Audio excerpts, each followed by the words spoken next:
Hello बच्चों, तो कैसे हो आप सभी। जैसे कि आपको पता है कि यूपी पुलिस कांस्टेबल री एग्जाम से रिलेटेड यहाँ पर जीएस एंड जीके के जो मोस्ट इंपोर्टेंट क्वेश्चन है वो मॉक टेस्ट के जरिए आपको यहाँ पर कराए जा रहे हैं, जो कि बिल्कुल एग्जाम पैटर्न पर आधारित है, उसके सिलेबस के अकॉर्डिंग है। जो कि यूपी पुलिस कांस्टेबल जो सिलेबस है उसके अकॉर्डिंग यहाँ पर जीएस एंड जीके के क्वेश्चन आपको मॉक टेस्ट के रूप में कराए जा रहे हैं। तो बने रहिए हमारे वीडियो में लास्ट तक। चलिए वीडियो देरी ना करते हुए स्टार्ट करते हैं। यहाँ पर आप पहला क्वेश्चन देख रहे होंगे कि मनुष्य जीवन का सर्वोत्तम ध्येय है कैवल्य, जिसका अर्थ है यहाँ पर कैवल्य का जो है वो अर्थ आपसे पूछा गया है।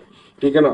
कैवल्य का अर्थ क्या है ये आपसे पूछा है। मनुष्य जीवन का सर्वोत्तम ध्येय है कैवल्य, और कैवल्य का आपका जो है अर्थ पूछा गया है। कैवल्य जिसका अर्थ है, कैवल्य का अर्थ क्या है आपसे ये पूछा जा रहा है। तो यहाँ पर आपका राइट आंसर क्या होगा। देखिए कैवल्य जो होता है वो इच्छाओं पर विजय प्राप्त करना। कैवल्य का मतलब होता है इच्छाओं पर विजय प्राप्त करना। यहाँ पर आपका right answer option number C हो जाएगा। ऑप्शन नंबर सी जिसका भी आ रहा है वो बिल्कुल सही है। ऑप्शन नंबर सी इच्छाओं पर विजय प्राप्त करना। ठीक है, ये आपका राइट आंसर हो जाएगा। चलिए अगले क्वेश्चन की ओर बढ़ते हैं। यहाँ पर आप अगला क्वेश्चन देख रहे होंगे कि विटामिन शब्द का जनक कौन है। विटामिन शब्द का जनक कौन है आपसे ये पूछा गया है। साइंस का क्वेश्चन है ये, और साइंस के क्वेश्चन भी आते हैं, जैसा कि आपको पता ही होगा, आपने सिलेबस इसका देखा ही होगा। देखिए लिखा हुआ है कि विटामिन शब्द का जनक कौन है। ठीक है, तो यहाँ पर आप बताइए विटामिन जो होती है, विटामिन शब्द है ना, उसका जनक किसे माना जाता है या कौन है कह सकते हैं। तो देखिए विटामिन शब्द जो है उसका जनक जो है वो कासिमीर फंक को माना जाता है। किसे माना जाता है, तो भाई कासिमीर फंक को माना जाता है। ऑप्शन नंबर डी जिसका भी आ रहा है वो बिल्कुल ठीक है, बिल्कुल सही है। ठीक है, चलिए अगले क्वेश्चन की ओर बढ़ते हैं। चलिए इस क्वेश्चन का आंसर दीजिए। आप क्या आ रहा होगा आपका। दिया गया है कि इनमें से किसने अकबर की धार्मिक नीति की आलोचना की। जो अकबर था एक मुगल सम्राट था। ठीक है, एक मुगल सम्राट था। पूछा है कि इनमें से किसने अकबर की धार्मिक नीति की आलोचना की थी। जो अकबर था एक मुगल सम्राट था, उसकी एक धार्मिक नीति थी, उसकी आलोचना किसने की थी ये आपसे पूछा गया है। अगर आपने हिस्ट्री अच्छे से पढ़ी है तो आपको ये क्वेश्चन आराम से आ रहा होगा। अगर आपने हिस्ट्री नहीं पढ़ी है तो हमें कमेंट में बताइए, मैं आपके लिए हिस्ट्री के भी पार्ट्स जो कि आपके वीडियो के रूप में मैं आपको प्रोवाइड कराऊंगा, जिसे आप देखकर हिस्ट्री के भी क्वेश्चन आराम से कर सकते हैं। तो चलिए इस क्वेश्चन का आंसर क्या हो जाएगा। देखिए जो अकबर की जो धार्मिक नीति की आलोचना है वो बदायूनी ने की थी। किसने की थी, बदायूनी ने की थी। ऑप्शन नंबर सी जिसका भी आ रहा है वो बिल्कुल ठीक है, बिल्कुल सही है। चलिए अगले क्वेश्चन की ओर बढ़ते हैं, अगली स्लाइड की ओर बढ़ते हैं। जैसा कि आप यहाँ पर देख सकते होंगे अगला क्वेश्चन कि प्रसिद्ध विरूपाक्ष मंदिर कहाँ अवस्थित है। यहाँ पर आपसे पूछा है विरूपाक्ष मंदिर कहाँ अवस्थित है। मंदिर से रिलेटेड क्वेश्चन भी आपके एग्जाम में पूछे जाते हैं। ठीक है, प्रसिद्ध विरूपाक्ष मंदिर कहाँ अवस्थित है आपसे ये पूछा जा रहा है। तो बताइए आपका राइट आंसर क्या होगा। यहाँ पर देखिए प्रसिद्ध विरूपाक्ष जो मंदिर है वो हम्पी में है। कहाँ पर है भाई, हम्पी पे है, हम्पी में है। ठीक है, ऑप्शन नंबर ए जिसका भी आ रहा है वो बिल्कुल ठीक है, बिल्कुल सही है। ऑप्शन नंबर ए बिल्कुल सही है, हम्पी। ठीक है, जो विरूपाक्ष मंदिर है वो हम्पी में स्थित है। चलिए अगले क्वेश्चन की ओर बढ़ते हैं। यहाँ पर आप अगला क्वेश्चन देख रहे होंगे, जैसे कि आपको मोबाइल की स्क्रीन पर दिखाई दे रहा होगा कि सिंचाई के लिए 16 मील लंबी, सिंचाई के लिए, ठीक है, सिंचाई से भी क्वेश्चन आता है, ये ध्यान रखना। सिंचाई के बारे में भी आप अपना पढ़ के जाइएगा, और इन क्वेश्चन को जो भी मैं इस वीडियो में करा रहा हूँ वो अपने एक नोट करके किसी कॉपी में रख लीजिएगा, जिससे कि आपको एग्जाम के वक्त परेशानी ना हो और इस क्वेश्चन को देखकर आप एग्जाम देने अच्छे से जा पाओ। ठीक है, तो यहाँ पर दिया गया है कि सिंचाई के लिए 16 मील लंबी, कितनी 16 है, ठीक है, यहाँ पर देखिए 16 मील लंबी चोल झील का निर्माण इनमें से किस चोल शासक ने करवाया था।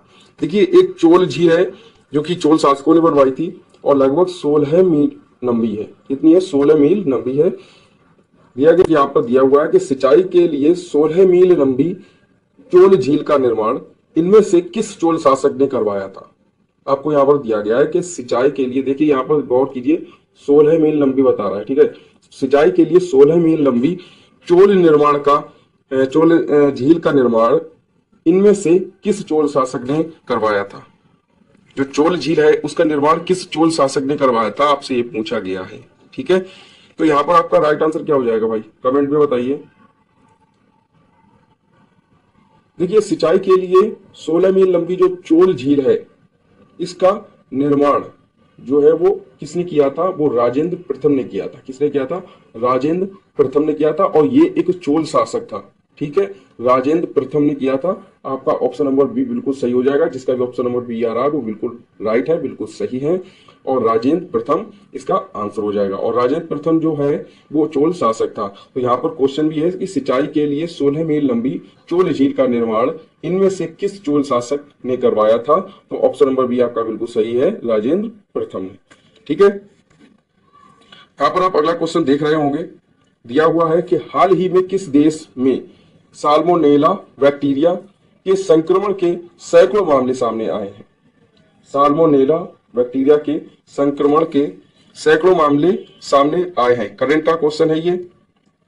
हाल ही में किस देश में, ठीक है, हाल ही में किस देश में साल्मोनेला बैक्टीरिया के संक्रमण के सैकड़ों मामले सामने आए हैं। तो जो साल्मोनेला बैक्टीरिया है उससे जो संक्रमण होता है उसकी जो मामले हैं वो किस देश में आपको देखने को मिले हैं हाल ही में। ठीक है, तो ये आपसे पूछा गया है। तो इस क्वेश्चन का राइट आंसर हो जाएगा ऑप्शन नंबर सी, अमेरिका में। क्योंकि जो साल्मोनेला बैक्टीरिया है उसके संक्रमण के सैकड़ों मामले जो है वो अमेरिका में देखने को मिले हैं। ऑप्शन नंबर सी आपका बिल्कुल सही है। देखिए ये करंट का क्वेश्चन था, करंट अफेयर का। अगर आपको करंट अफेयर की भी क्लास चाहिए तो हमें कमेंट में बताइए, मैं उसकी प्रॉपर तैयार करके दूंगा, जो वीडियो जो कि करंट अफेयर से रिलेट होगी और उससे ज्यादातर आपको क्वेश्चन देखने को मिलेंगे। ठीक है, जैसा कि आप यहां पर अगला क्वेश्चन देख सकते हैं। अगला क्वेश्चन दिया हुआ है कि भारतीय निर्वाचन आयोग ने सभी मतदान केंद्रों की डिजिटल मैपिंग के लिए कौन सा ऐप लॉन्च किया है। ठीक है, इस तरह के भी क्वेश्चन आते हैं। ऐप जो होता है ना, एप्स, उससे भी रिलेटेड क्वेश्चन पूछ लिए जाते हैं, इसलिए मैंने आपकी इस वीडियो में इस क्वेश्चन को रखा है।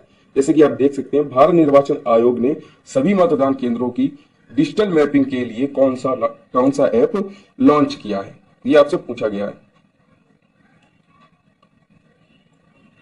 तो यहां पर बताइए आप अपना आंसर क्या आ सकता है आपका।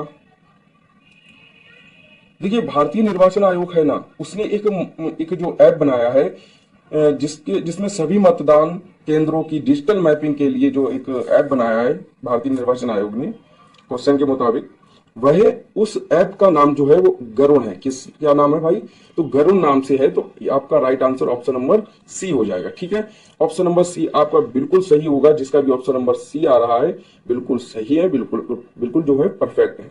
ठीक है, सी आंसर जिसका भी आ रहा है वो बिल्कुल सही है, बिल्कुल परफेक्ट है।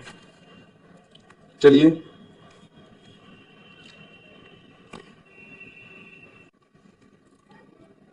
अगला क्वेश्चन यहाँ पर आप देख सकते हैं कि उदयगिरी के पत्थरों को काटकर बनी गुफाएं किस राज्य में स्थित हैं। उदयगिरी के पत्थरों को काटकर बनी गुफाएं किस राज्य में स्थित है, आपसे ये पूछा गया है। ठीक है, तो यहाँ पर आपका राइट आंसर क्या हो जाएगा, कमेंट में हमें बताइए। देखिए उदयगिरी के पत्थरों को काटकर जो गुफाएं बनाई गई थी वो उड़ीसा राज्य में बनाई गई थी। कहां पर बनाई गई थी भाई, उड़ीसा राज्य में बनाई गई थी। तो ऑप्शन नंबर डी आपका जिसका भी आ रहा है वो बिल्कुल सही है, बिल्कुल परफेक्ट है। चलिए यहाँ पर अगले क्वेश्चन की ओर बढ़ते हैं। आप अगला क्वेश्चन यहाँ पर देख सकते होंगे, मंदिरों से रिलेटेड है। मंदिरों की उत्तरी शैली किस रूप में जानी जाती है। मंदिरों की उत्तरी शैली जो है वो किस रूप में जानी जाती है, जो शैलियों से जो है क्वेश्चन आ सकता है। ठीक है, ज्यादातर संभावना है शैलियों से क्वेश्चन आने की।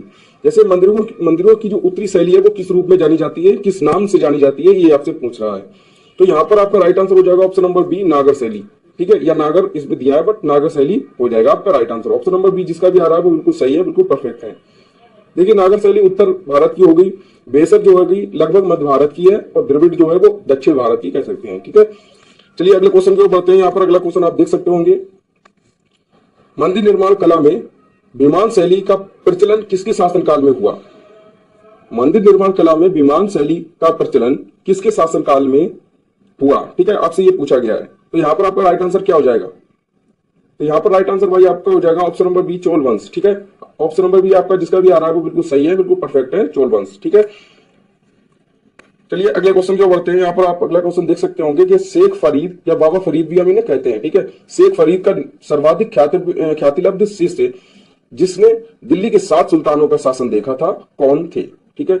या आपसे ये भी पूछ सकता है क्वेश्चन में कि दिल्ली के 7 सुल्तानों का शासक देखा भाई कौन थे। या आपसे ये भी पूछ सकता है कि शेख फरीद के जो सर्वाधिक ख्यातिलब्ध शिष्य हैं वो कौन थे, ठीक है। तो कैसे भी आप यहाँ पर घुमा फिरा के क्वेश्चन पूछ सकता है, बट यहाँ पर आप ये क्वेश्चन नोट कर लीजिए जिससे कि आपको इससे जो रिलेटेड क्वेश्चन बनाए जाएंगे तो आप आराम से कर सकोगे। तो यहाँ पर आपका राइट आंसर क्या हो जाएगा? देखिए 7 सुल्तानों का शासन देखा और शेख फरीद के जो ख्यातिलब्ध शिष्य थे उनका नाम था निजामुद्दीन औलिया। तो आपका right answer option number A आ जाएगा, ठीक है।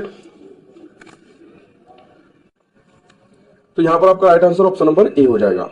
आपने इस मॉक टेस्ट में कितने क्वेश्चन सॉल्व किए हमें कमेंट में बताइए, और कितने आपने नहीं कर पाए ये भी हमें कमेंट में बताइए। और आपको इस वीडियो में कोई भी डाउट रह गया हो तो हमें कमेंट में बताकर आप अपना डाउट क्लियर कर सकते हैं। उस पर मैं एक प्रॉपर वीडियो आपको बनाकर दूंगा जो कि हमारी डॉट सीरीज में आपको देखने को मिल सकती है। अगले वीडियो में नए क्वेश्चन के साथ, अच्छे क्वेश्चन के साथ। तब